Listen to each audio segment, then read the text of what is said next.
You ask Tiger to solve. This deals with linear equations with one unknown. The final result is t=4.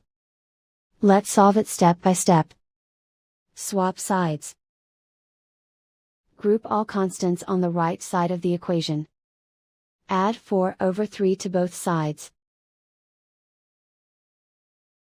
Combine the fractions. Combine the numerators. Reduce the zero numerator. Simplify the arithmetic. Combine the fractions.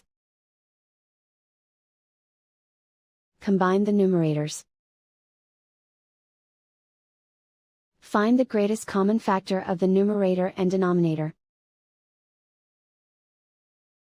Factor out and cancel the greatest common factor. And so the final result is t=4.